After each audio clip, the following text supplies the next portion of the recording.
Torreones y castillos, reinas, combates entre caballeros, misterios tallados en piedra. A mitad de camino entre la montaña y la ribera tenemos toda la zona de la Navarra Media. Este ha sido un lugar de tránsito desde tiempos inmemoriales. Tenemos huellas visigodas, musulmanas, vasconas, castellanas. Mucha gente ha pasado por aquí y ha tenido la tentación de dominar este enclave estratégico. Hoy estamos aquí en la ermita de la Virgen Blanca, en Garinoain, y desde aquí vamos a recorrer la historia de la mano de tres historiadores: Alexander Duró, Raquel Ruiz y alguien que es historia viva de la televisión, Manu Zapata. Ellos tres nos van a guiar por este patrimonio, que ha sido también, y ahí dejo el spoiler, el escenario de muchas producciones de Hollywood. No os lo perdáis.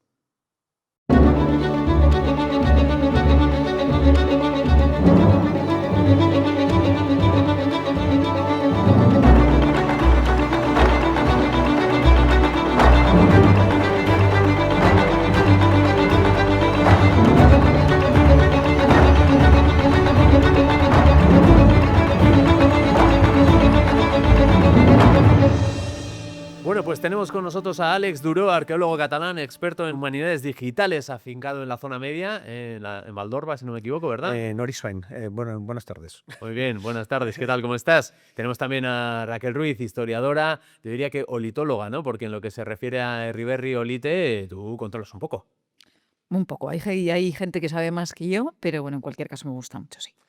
Y Manu Zapata, te he presentado como historia viva de la televisión porque creo que son dos récords mundiales los que cosechasteis en la tele, pero aparte de todo eso eres diplomado en edición de cine. Sí, la ECAM. diplomado en montaje por la ECAM, sí. No sé. Y 2 récord Guinness, sí. Pues solo, ya ves, casi nada. Vamos a hablar de cine y qué mejor tú que conoces la tierra y conoces a fondo el cine.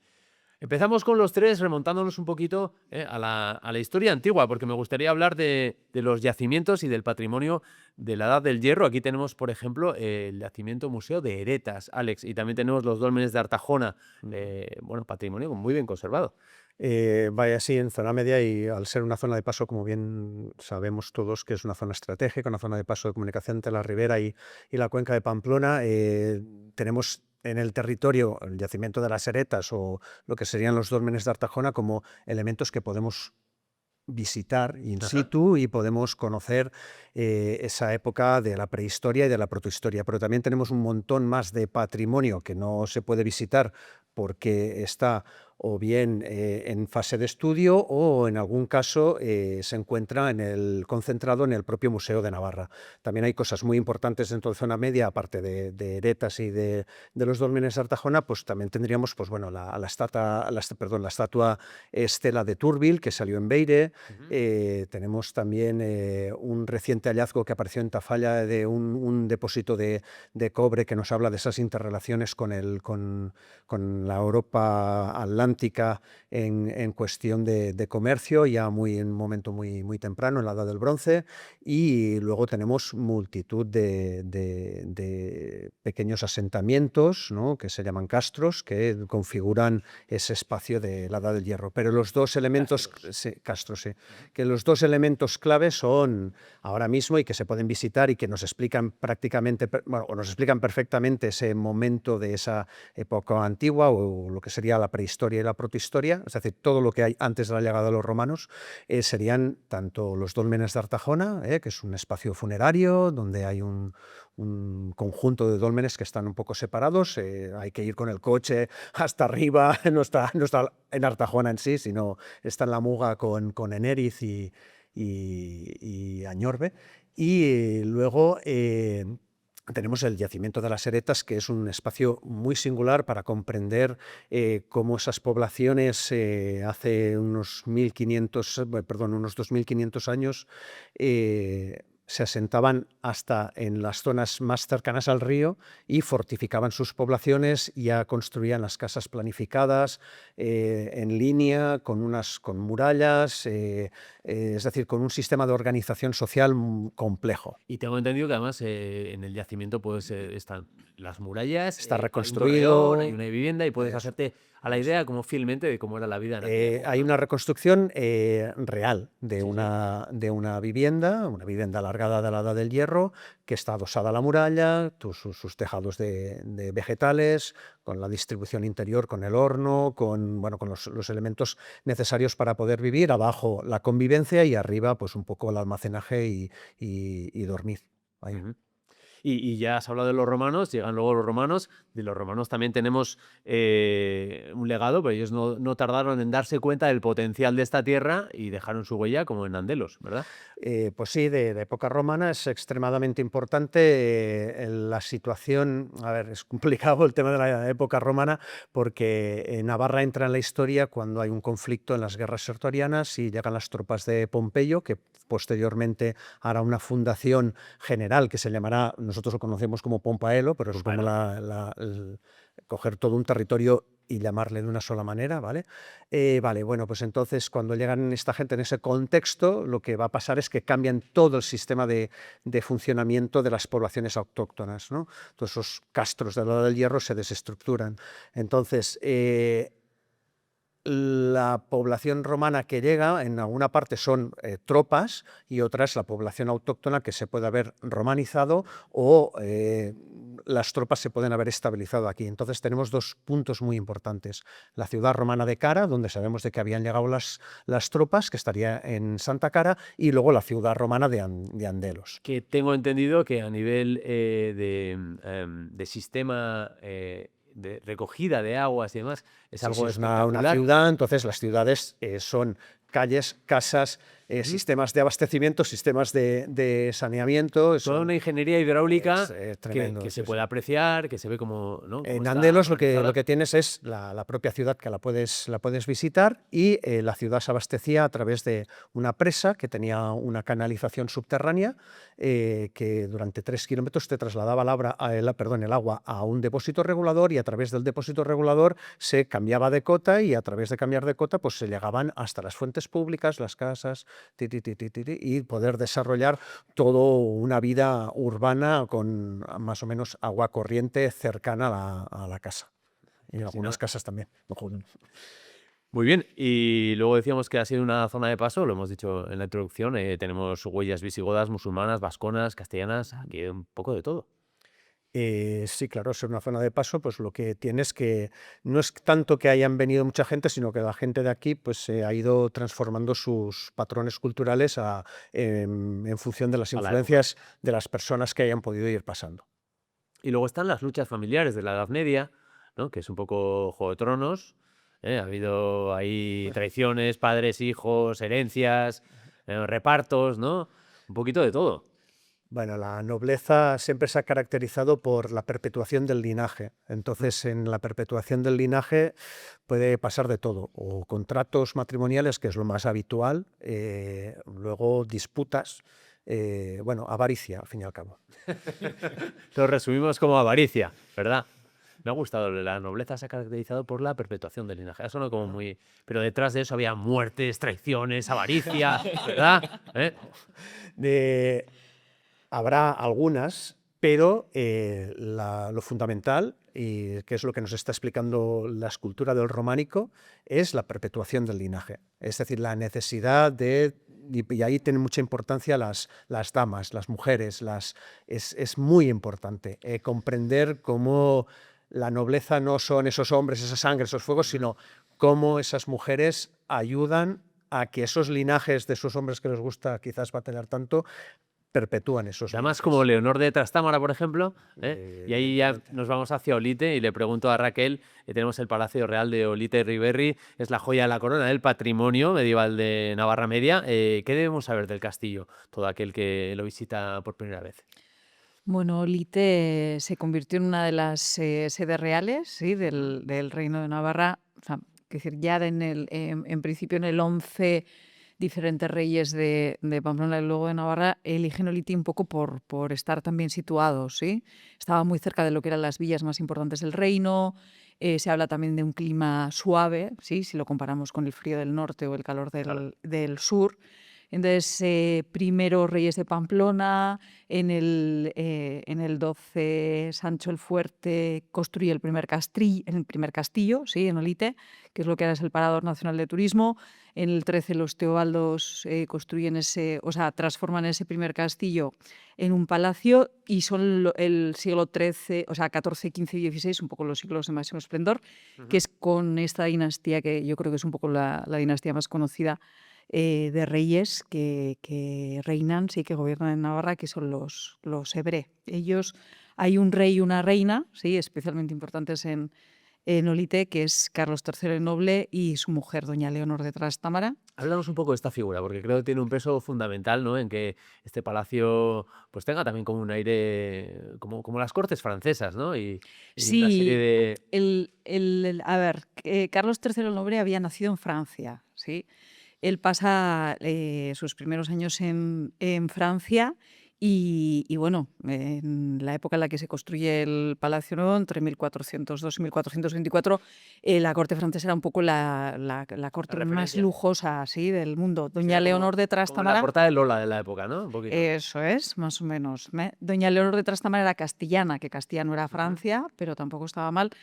Entonces, lo que quieren o lo que hacen en Olite es pues bueno, trasladar un poco ese lujo francés y ese lujo castellano, porque ya existía un palacio anterior, que es el que ahora es el Parador Nacional de Turismo, pero bueno, no les parece lo suficientemente grande, ni No tan lujoso, ni exuberante, ¿no? confortable. Igual. Eso Porque es. yo he leído que No había tan jardines majestuoso. colgantes, animales exóticos, bueno, había muchas representaciones teatrales, juglares. Yo por lo que me toca a mí he dicho, mira, ahí tendría trabajo.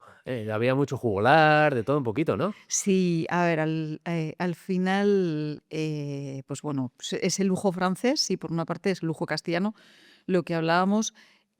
Hay 6 torres, ¿sí? Diferentes. Carlos III el Noble no solo que hubiese nacido en Francia, sino que seguía teniendo tierra en Francia. Entonces, el rey de Francia era su tío, ¿sí? Después su primo, los grandes duques franceses eran su familia. Entonces, él hace viajes a Francia y se aloja, ¿sí? En las casas, en los palacios de su familia, que son estos grandes palacios franceses. Y entonces luego cuando está construyendo el Palacio de Olite, pues ve algo que le gusta, ¿sí? En un palacio francés, intenta pues bueno, hacerlo o construirlo en el Palacio de Olite. Están esas 6 torres completamente diferentes entre ellas, está ese jardín colgante, ¿sí? Construido en una primera planta, tuvieron un pequeño zoológico, ¿sí? Con animales exóticos. Bueno, es un poco la época de máximo esplendor. Palacio que es como, bueno, por su perfil muy reconocible y también es como de cuento o como de película, ¿no? Manu, porque ahí creo que también algo se ha rodado. Da muy bien en cámara el palacio. La verdad que sí, ¿no? Y bueno, allí, por ejemplo, se rodó en una película sobre los Borgia, de Antonio Hernández. Estuvieron allí rodando en diciembre de 2005 y además se cerró, porque ya sabes que el castillo, bueno, tiene visitas y Claro. tal, pues se cerró al público unos cuantos días porque hubo un rodaje bastante largo, se adaptó lo que es el castillo a lo que querían de la película y allí se rodaron las escenas relacionadas con el personaje de César Borgia que vivió y murió en Navarra. Bueno, César Borgia que estaba interpretado en la película por Sergio Pérez Mencheta. Pero es que luego también Olite, el palacio, sus alrededores, se adaptaron también para transformarse en la Sevilla de 1519 para una superproducción internacional que fue la serie Sin Límites, que bueno, contó con un director estadounidense, Simon West, director de Hollywood, y un reparto encabezado por el brasileño Rodrigo Santoro, estaba también Álvaro Morte, y ellos dos eran Fernando de Magallanes. Mortel de La Casa de Papel, ¿verdad? Sí, sí, claro, el actor de La Casa de Papel, de Anatomía de un Instante. Bueno, pues ellos eran Fernando de Magallanes, que era portugués, lo interpretaba Santoro, y Juan Sebastián Elcano, que era Álvaro Morte, y recrearon un poco aquella primera vuelta al mundo en barco. Casi nada, ¿eh? Te plantas en el Palacio de Olite, disfrutas también de la historia del propio palacio y de todas las recreaciones que se han hecho allí de películas y series y demás.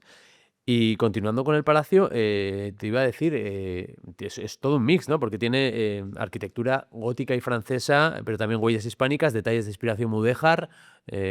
Ahí hay un compendio un poco de artes. Sí, pero tiene que ver un poco con esto que hablábamos. Al final el rey es francés, la reina es castellana.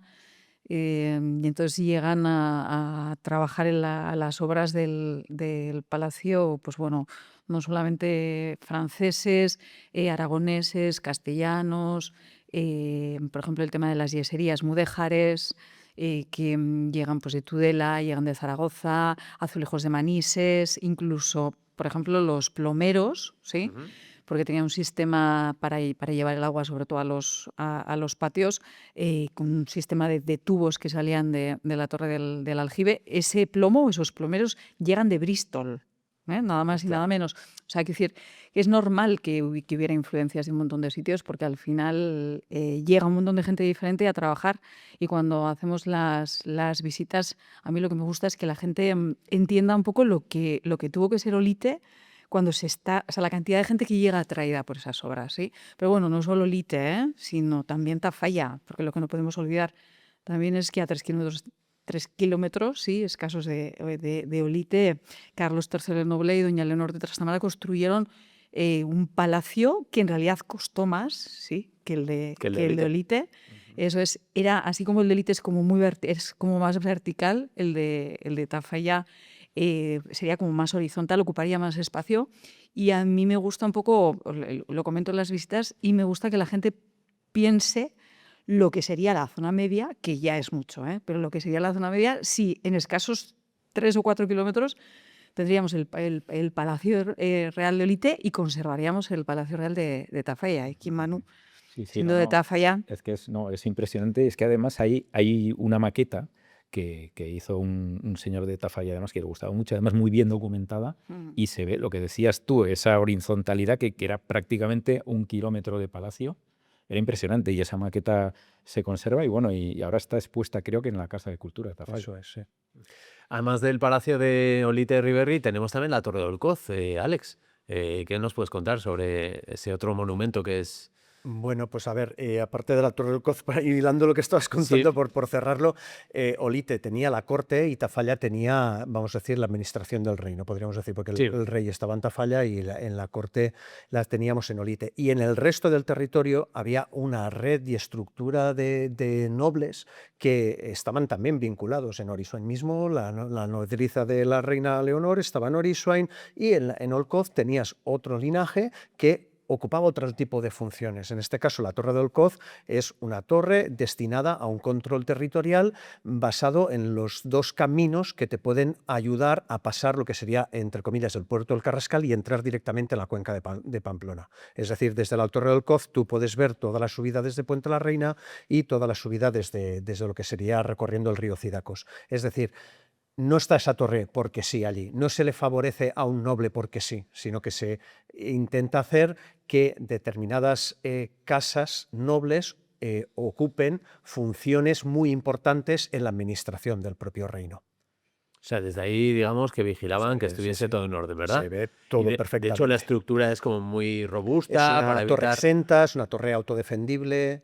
Sí que es verdad que no tenía su doble foso como podría tener otros sitios, pero bueno, a lo que me refiero que es, pues eso, una torre administrada por la nobleza, esa nobleza que tendría pues prebendas dentro del reino.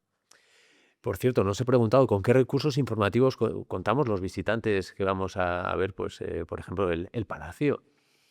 Pues en el palacio, desde lo que es un plano, ¿sí? El papel, luego descargarte un código QR, las visitas guiadas, por Ujú. supuesto, sí. Yo he trabajado un montón de años en el palacio, y bueno, yo creo que hay un grupo de guías espectaculares y que hacen muy bien su trabajo. Y hace poquito tiempo, yo creo que no llega a 6 meses o un año, hay gafas de realidad virtual. Anda. Entonces, son sobre 10 minutos, pero bueno, como el Palacio Real de Olite se quemó, sí, luego Sí. se reconstruyó y se restauró, no hay muebles ni decoración, entonces estas gafas de realidad virtual lo que hacen es te ayudan como a viajar por el interior. Y ves los leones que tenía Eso allí es, Leonor. sí, ves... eso es, se ven los leones, se ve Ah, pues lo cómo he dicho por decir, pero he acertado. cómo sería Lo he dicho por decir, pero he acertado. Sí, bueno, se cuenta que tuvo hubo dos leones, Marzot y Mona, ¿sí? Y parece Anda. que, o sea, porque hablábamos también de una jirafa, pero lo de la jirafa parece que está como es un poco más invención, pero lo de los leones, Marzot y Mona, parece ser que realmente estuvieron, ¿sí? Junto con otros animales exóticos, ¿eh? Hubo un avestruz, Aves, hubo ¿no? Sí. camellos, Sí, está. bueno, que cierto tipo de aves, hubo un oso. Hay un montón de documentación en la Cámara de Comptos en Pamplona que nos habla un poco de dónde llegan esos diferentes animales y Es lo que costó mantenerlos. sí, eso es lo que se les pagaba. Claro, Lo claro. que la mayor parte de la documentación o mucha de la documentación que tenemos sobre esta época tiene que ver con ese registro de cuentas, Sí. ¿sí? Entonces es muy curioso porque tú sabes que fue un judío el que durante mucho tiempo cuidó a los leones del rey por esos recibos de lo que se les paga, ¿no? Entonces bueno, Muy cinematográfico esto también, ¿no, Manu? Estaba pensando que, bueno, al margen de lo que hemos comentado de la serie de los Borgia, o sea, la película de los Borgia y la serie de los Borgia y demás, se ha grabado muchas otras cosas. Para quien no lo sepa, para que venga así como yo con todo su hambre turística aquí han estado, por ejemplo, Sean Connery y Audrey Hepburn, la Navarra Media, Sí, señor. rodando No, sus películas. probablemente haya sido la producción más grande o más importante que se ha rodado por aquí. Claro, estuvieron en el cerco de Artajona, estuvieron en Artajona, bueno, fue todo un acontecimiento en Artajona de 1975, Claro. la presencia de Sean Connery, de Audrey Hepburn. Y bueno, es que, a ver, allí, además eso, la productora, llegaron pues como en mayo, más o menos, organizaron un casting en la Plaza del Pueblo. Y bueno, por allí se acercó gente y estaban buscando pues como 70 hombres, 40 mujeres, con unas características determinadas, de una edad concreta, y a poder ser que fuesen rubios. Rubios, Sí, claro, porque fíjate. claro, es que te vienes, o sea, te has venido a recrear el mundo de Robin Hood aquí en Navarra. Entonces, claro, tiene que ser un poco con aspecto de lo que fuesen, pues eso, la gente de allí de ¿Cuántos la época, ¿no? rubios había en Artajona? No, pues sí, ¿Había? sí que lo sabía, sí, porque yo tengo amigos de Artajona que además me han contado muchas historias del rodaje, que estuvieron allí de extras y tal, pues siendo más niños, y dice, no, primaba, dice, si eran rubios te pagaban más.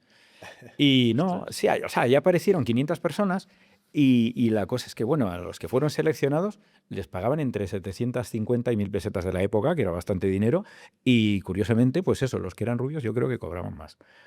Y bueno, Ahí está luego ya un poco ¿no? la malicia de uno de colorarse un poquito el pelo, ¿no? de acicalarse y parecer más rubio. no, bueno, no sé, si lo hubiesen necesitado, pues me imagino que desde producción de la película lo hubiesen hecho. Ya. Pero bueno, lo que era la comedia en el rodaje, que es una cosa muy curiosa, además es lo primero que te cuentan siempre. Dice, no, es que tú sabes que Sean Connery que no llevaba ropa interior y tal. Pero ¿cómo? O sea, ¿cómo?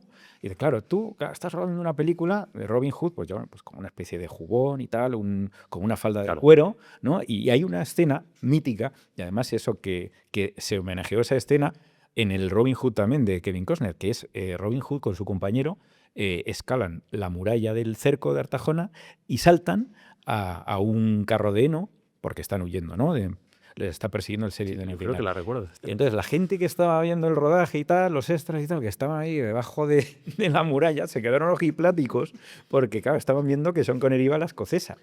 Entonces dicen, bueno, pues, o sea, lo primero que te cuentan siempre es eso. Se les olvidó la trama en ese momento, ¿no? Bueno, a ver.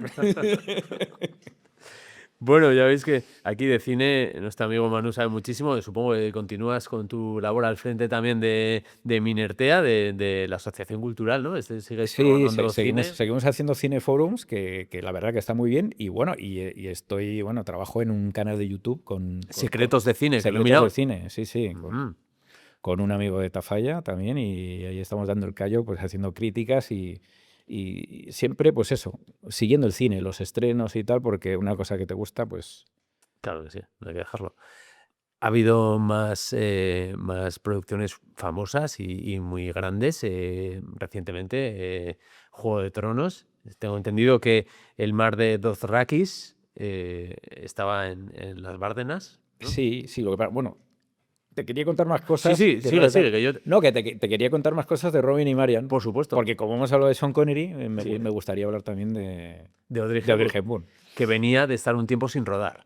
Sí, Audrey Hepburn llevaba 8 años sin hacer una película. La última creo que había sido Sola en la oscuridad. Ujú. Y ella se retiró del cine porque se fue a Italia porque quería criar a sus hijos. Ajá.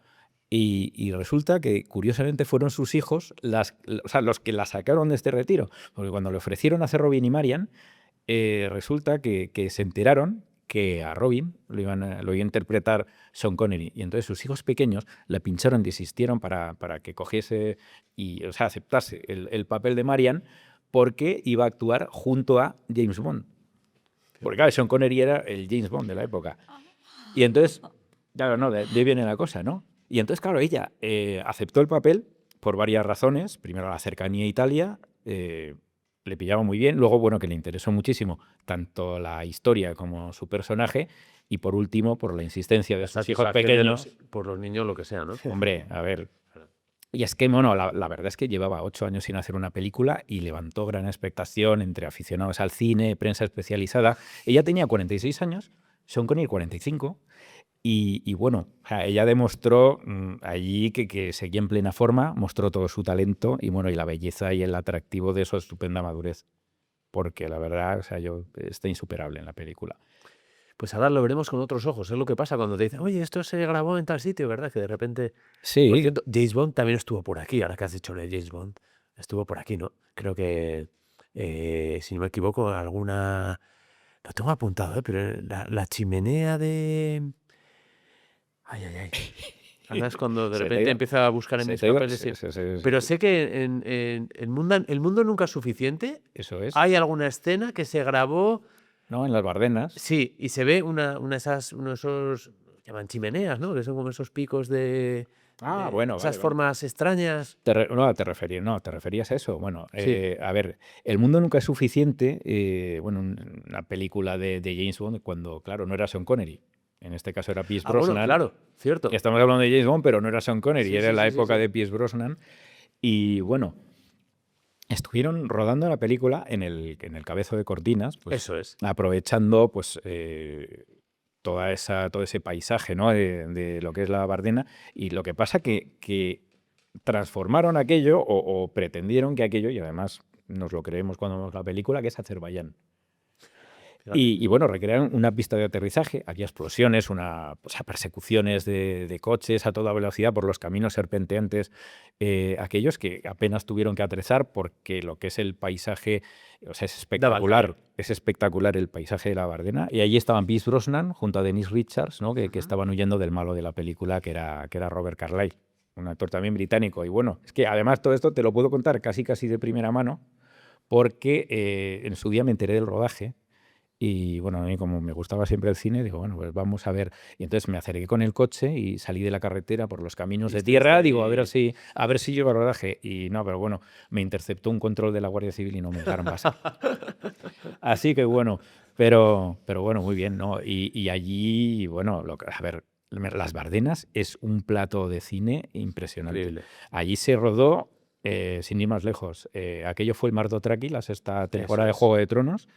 Que bueno, lo mismo, o sea, ese paisaje singular, pues bueno, rodaron muy cerca de donde estaba rodada esta película de James Bond, que era en la zona de, ¿cómo era? En la zona de Pisquerra, entre otras localizaciones, y además justo allí, o sea, cuando ves tú la serie, lo ves en televisión, la imagen es impresionante, claro, está hecho con efectos especiales, pero bueno, combinado con el rodaje de allí, aparecía Khaleesi, la madre de dragones, allí a lomos de su dragón, y aterrizaba entre más de 1000 extras. Bueno, aquello fue impresionante. Khaleesi, bueno, la Khaleesi que era la actriz británica Emilia Clarke, que además desbordó simpatía en el rodaje, porque se pueden ver que se hizo fotos con Con toda todos la los gente. extras que estaban allí de la zona, e incluso, que antes que hablábamos de Olite, se le pudo fotografiar también, porque hizo alguna escapada a Olite a ver el Palacio Real, y hay fotos de ella por ahí. Desbordas pasión también por el cine. Se nota cuando hablas del cine que te desborda la pasión. Hablando de pasiones también, pues yo creo que una de tus pasiones, si no me equivoco, Alex, es el románico. Sí. Y precisamente si hablamos de románico, esta es una tierra pues bueno, potentísima, ¿no? ¿Qué nos recomiendas así como aperitivo de Románico. visita? Sí. A ver, yo lo haría por temáticas. Sí. Criptas, San Martín de Uns y Orissoain. Es decir, 2 ejemplos de los 4 que hay en Navarra concentrados en zona media. Portadas espectaculares en Echano. Sí. Santa María, bueno, es gótico, pero podríamos también, está bien ir a ver un poco de transición, ver cómo los 2 mundos en 2 siglos diferentes se interpretan. Bueno, una portada es una cosmovisión del mundo que tienen alrededor, ¿vale? Sí, la Santa María de Olite y la portada de Chano me parecen muy singulares. Luego, en portadas también es Olcoz y Eunate, que son 2 portadas gemelas. Y, Exacto, explícanos un poquito esto de las portadas gemelas. bueno, pues no, tampoco es que sepa yo exactamente por qué son gemelas, pero Es que hay son mucho gemelas. simbolismo, ¿no? Con el tema de A Eunate. ver, es la manera en que se entra el camino francés, entonces es muy probable que sean sistemas muy similares de organizar ese territorio, que las mismas personas que han trabajado en un lado hayan trabajado en el otro, entonces repiten lo que saben hacer. Entonces yo lo veo así de una manera muy práctica. Entraremos a desgranar el tema de Eunate en el episodio dedicado, para todos aquellos y aquellas que estén viendo el podcast, escuchándolo, en el episodio dedicado al Camino de Santiago, porque hay todo un simbolismo y esa portada gemela, también el tema de la planta octogonal. Hay mucho misterio acerca de Eunate y mucha, sobre todo mucha literatura. esas dueñas, esas damas, que es tal como se nombran en época, porque al fin y al cabo fundan cofradías que son las que van, en el caso de Eunate concreto, son las que van a hacer esa gestión. Luego, más cosas de románico, hay un románico civil, tienes el puente de Puente la Reina. Es muy importante. También, ¿qué tenés más de románico? Tenés urbanismo, tienes Olite, tienes Puente la Reina como ciudad románica, es una ciudad medieval al uso. Y luego, pues bueno, pues es que tienes todo. Hemos hablado de la iglesia fortaleza de... ¿Quieres ver fortalezas románicas? Ujue. Ujue. Claro, ¿qué más? ¿Quieres ver pinturas? Pues yo iría a Eristain, son un poquito posteriores, son del siglo XIII, pero estamos en lo mismo, pinturas in situ, no hace falta ir a un museo para ver las pinturas murales y maneras de expresarse de ese mundo medieval. Es decir, esa manera de expresarse que tiene muy, muy típica, que es muy propia de zona media del siglo XII y del siglo XIII. Y no hemos hablado tanto de las guerras entre nobles, lo hemos dejado caer al principio, ¿no? De eso de la permanencia, luchar por la permanencia y demás, ¿no? Las guerras entre agramonteses y beamonteses, la conquista de Navarra, ¿qué podemos visitar relativo a esa época? A ver, de la guerra civil de Navarra del siglo XV, visitar los despoblados, pero no los vas a visitar. Se llevó la mitad de la población por delante. Entonces, ¿qué puedes...? Tengo entendido, perdón, que había pueblos que eran totalmente beamonteses y otros totalmente Sí, agramonteses y andaban pues a garrotazo limpio, ¿no? Se mataron Sí, entre ellos, sí, sí, literalmente. Te digo que la mitad de la población desapareció. Desapareció.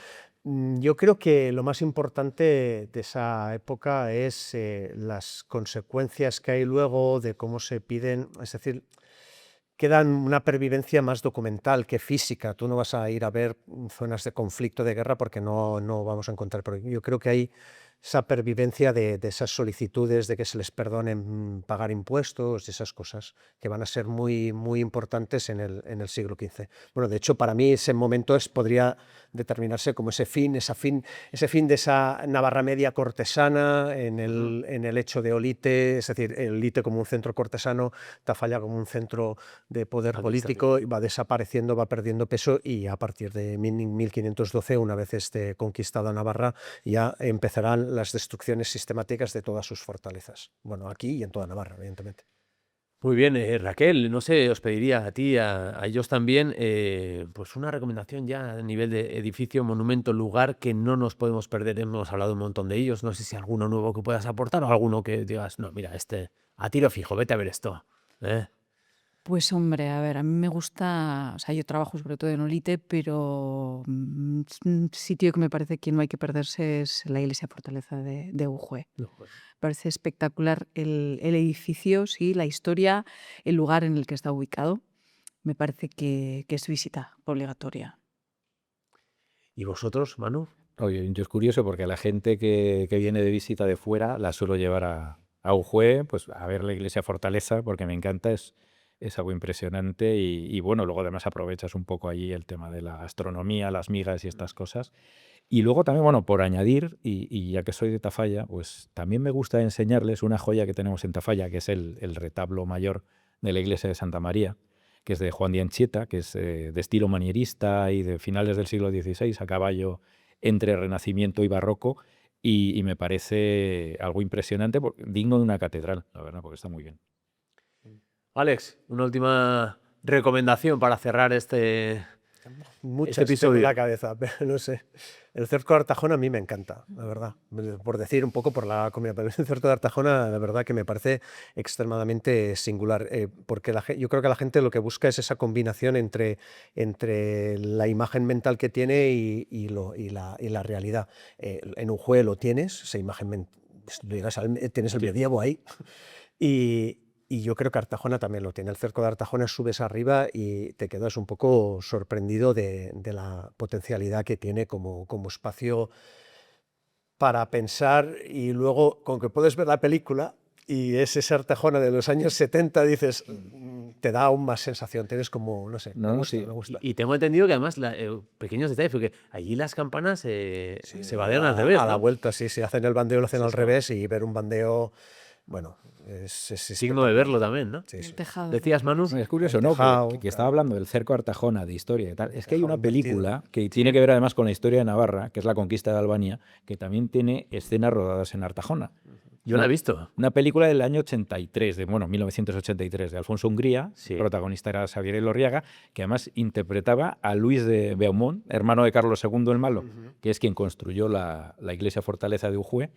Y bueno, es que además, o sea, yo le tengo mucho cariño a esa película porque el doble de acción, el doble de las escenas a caballo de Xavier Elorriaga era el hermano de una querida amiga de Tafalla y se llama Ángel Esparza, o sea que llevo Mandamos oyendo hablar un de esa saludo desde película. aquí. Sí, sí. Pues qué maravilla. Oye, nos han dejado no solo recomendaciones de visitas, sino también de películas en las que podemos un poco vivir el ambiente de la época en nuestras ubicaciones aquí de la Navarra Media. Pues os agradezco muchísimo a las tres que habéis estado aquí aportando generosamente todo vuestro conocimiento y experiencia. Y nada, una maravilla de verdad poder aprender sobre Olite Herriberri. Solo podemos decirle a la gente que si no ha visitado el Palacio Real, ¿verdad? Que ya está tardando, ¿eh? Con todo lo que hay para visitar, con la muralla de Artajona, con la Torre del Coz, con un montón de cosas más que hemos ido enumerando a lo largo de este episodio. No os lo perdáis. Y hasta aquí por hoy. Recordad que si queréis más información sobre Navarra Media podéis encontrarla en la web visitnavarramedia.com. Os podéis seguir en las redes sociales, en Facebook y en Instagram, @visitnavarramedia. Y eso, que no os vayáis de Navarra Media. Agur.